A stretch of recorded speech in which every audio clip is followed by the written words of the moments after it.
Assalamualaikum warahmatullahi wabarakatuh. Pada video ini akan dilanjutkan materi PPKN kelas 8 untuk bab 2 yang membahas mengenai menumbuhkan kesadaran terhadap Undang-Undang Dasar Negara Republik Indonesia tahun 1945.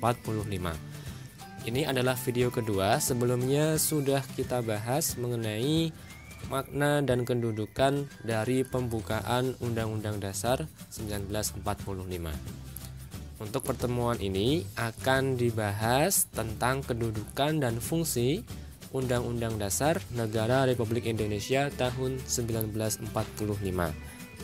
Jangan bingung ya, kalau yang minggu yang lalu videonya membahas mengenai pembukaan saja.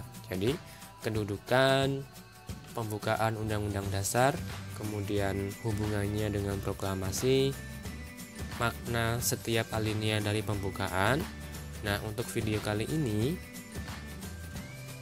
yang kita bahas adalah Undang-Undang Dasar 1945 secara keseluruhan. Nah, mari kita mulai dengan melihat kompetensi dasar dari materi kita kali ini. Ada 4 KD, silahkan bisa dibaca sendiri.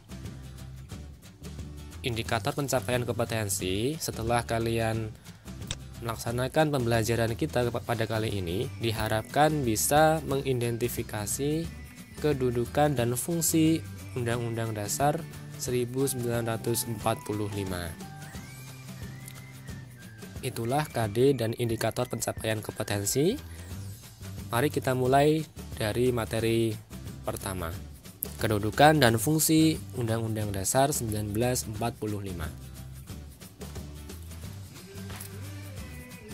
UUD pada awalnya lahir untuk membatasi kekuasaan raja yang pada waktu itu berkuasa sewenang-wenang.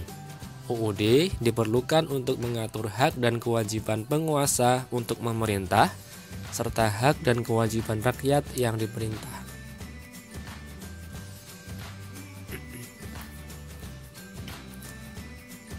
UUD diperlukan untuk mengatur jalannya pemerintahan.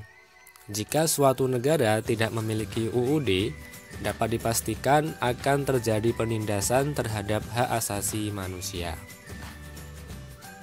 Latar belakang pembuatan UUD bagi negara yang satu berbeda dengan negara yang lain.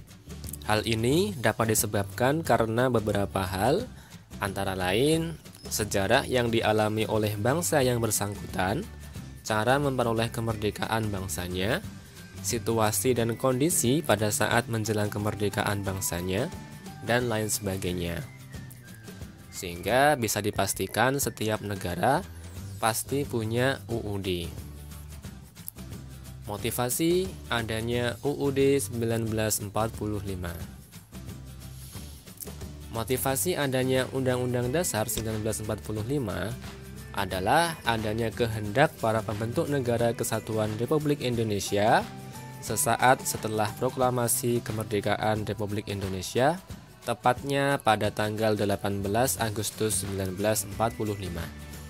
Hal ini dimaksudkan agar terjamin penyelenggaraan ketatanegaraan negara kesatuan Republik Indonesia secara pasti, sehingga stabilitas nasional dapat terwujud.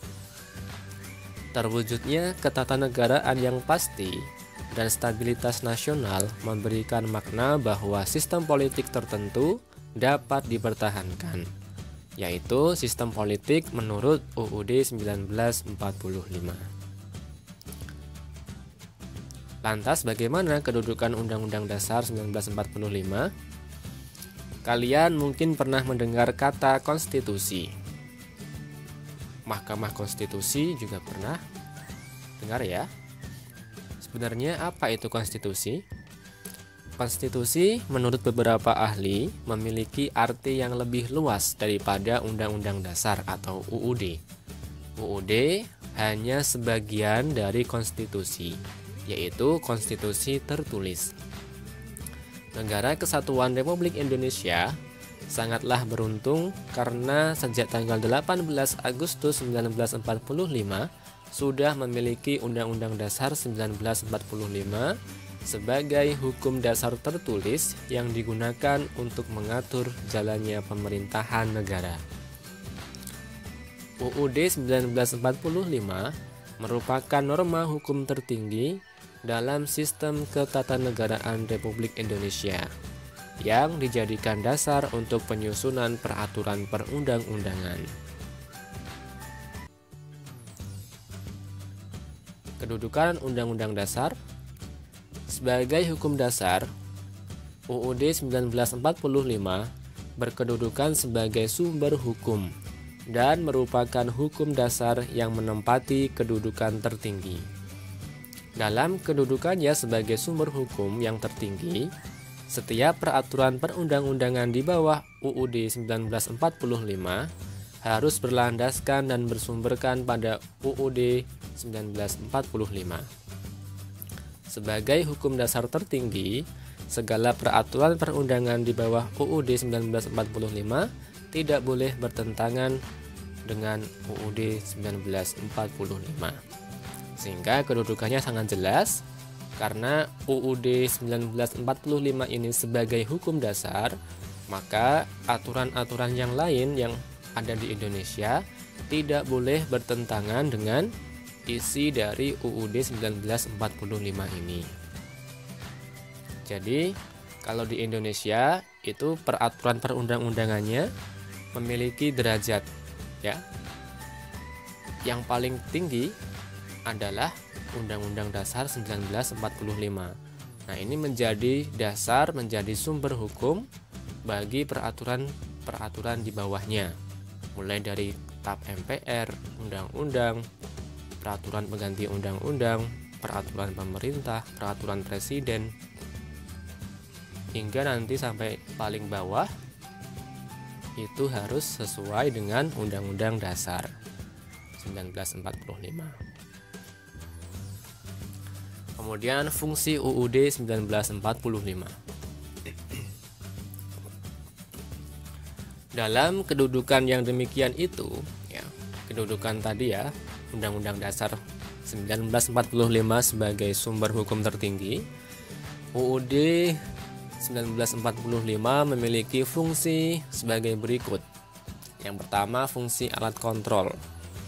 UUD 1945 sebagai alat kontrol apakah aturan hukum yang lebih rendah sesuai atau tidak dengan norma hukum yang lebih tinggi, yaitu UUD 1945. Fungsi yang kedua sebagai pengatur. UUD 1945 juga berperan sebagai pengatur bagaimana kekuasaan negara disusun, dibagi, dan dilaksanakan.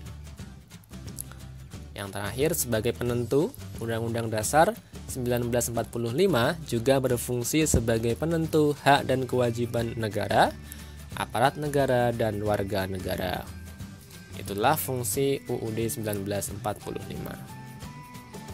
Selanjutnya, mari kita pahami apa itu Undang-Undang Dasar 1945. UUD Negara Republik Indonesia 1945 adalah keseluruhan naskah yang terdiri atas pembukaan dan pasal-pasal. Pembukaan dan pasal-pasal merupakan satu kebulatan yang utuh, yang dengan kata lain merupakan bagian-bagian yang satu sama lainnya tidak dapat dipisahkan. Lebih jelasnya, tentang sistematika UUD 1945 bisa tergambar seperti berikut. Yang pertama adalah pembukaan. Ini bagian pembukaan kemarin sudah kita bahas di video yang pertama. Terdiri atas 4 alinea. Bagian yang kedua adalah pasal-pasal. Nah, inilah yang bisa dirubah atau diamandemen. Sebelum diubah ada 16 bab, setelah dirubah bertambah menjadi 21 bab. Yang awalnya 37 pasal, sekarang menjadi 73 pasal. Yang sebelumnya dari 49 ayat menjadi sekarang 170 ayat. Kemudian awalnya 4 pasal aturan peralihan, maka setelah dirubah menjadi 3 pasal aturan peralihan, dan 2 ayat aturan tambahan berubah menjadi 2 pasal aturan tambahan. Ini setelah diamandemen atau dirubah. Itu ya, mengenai kedudukan dan fungsi Undang-Undang Dasar Negara Republik Indonesia tahun 1945. Kemudian materi yang kedua, sifat Undang-Undang Dasar 1945. Undang-Undang Dasar 1945 memiliki sifat sebagai berikut. Yang pertama, sifatnya tertulis, rumusannya jelas, dan merupakan suatu hukum yang mengikat pemerintah sebagai penyelenggara negara maupun mengikat bagi setiap warga negara. Di sini tertulis ya, karena ada negara yang tidak memiliki konstitusi tertulis. Kok bisa? Kita lihat bedanya. Suatu konstitusi itu disebut tertulis apabila konstitusi itu tertulis dalam satu naskah yang telah diratifikasi oleh lembaga legislatif. Konstitusi tidak tertulis yaitu konstitusi yang tidak tertulis dalam satu naskah. Jadi maksudnya hukum dasarnya itu tersebar di beberapa naskah. Jadi tidak dalam satu naskah. Misalnya di Inggris, konstitusinya dikatakan tidak tertulis karena tidak ditulis pada satu naskah, namun terdapat dalam beberapa undang-undang seperti Magna Carta dan Bill of Rights. Ini merupakan konstitusi tidak tertulis. Kalau di Indonesia, Undang-Undang Dasar 1945 itu merupakan satu naskah yang isinya mengenai hukum dasar saja, sehingga disebut sebagai konstitusi tertulis. Kalau di Inggris ini tersebar di beberapa undang-undang, memang tetap tertulis dalam suatu naskah ya, tapi tidak jadi satu, tidak diratifikasi namanya. Itu namanya tidak tertulis.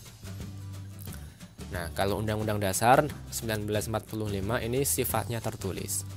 Kemudian yang kedua, singkat dan supel, memuat aturan-aturan, yaitu memuat aturan-aturan pokok yang setiap kali harus dikembangkan sesuai dengan perkembangan zaman, serta memuat hak-hak asasi manusia. Kemudian sifat yang ketiga, memuat norma-norma, aturan-aturan, serta ketentuan-ketentuan yang dapat dan harus dilaksanakan secara konstitusional. Kemudian sifat yang berikutnya, merupakan peraturan hukum positif yang tertinggi, juga sebagai alat kontrol terhadap peraturan perundang-undangan yang lebih rendah dalam hierarki atau tingkatan tertib hukum Indonesia. Seperti yang dijelaskan tadi, Undang-Undang Dasar 1945 itu merupakan peraturan perundang-undangan yang paling tinggi di Indonesia, sehingga bisa menjadi alat kontrol bagi aturan perundang-undangan di bawahnya. Artinya peraturan perundang-undangan di bawahnya Undang-Undang Dasar itu harus sesuai dengan Undang-Undang Dasar 1945. Itulah tadi materi kita pada hari ini mengenai kedudukan dan fungsi UUD 1945. Jika ada yang masih bingung atau mau ditanyakan, silahkan didiskusikan dalam forum kelas. Wassalamualaikum warahmatullahi wabarakatuh.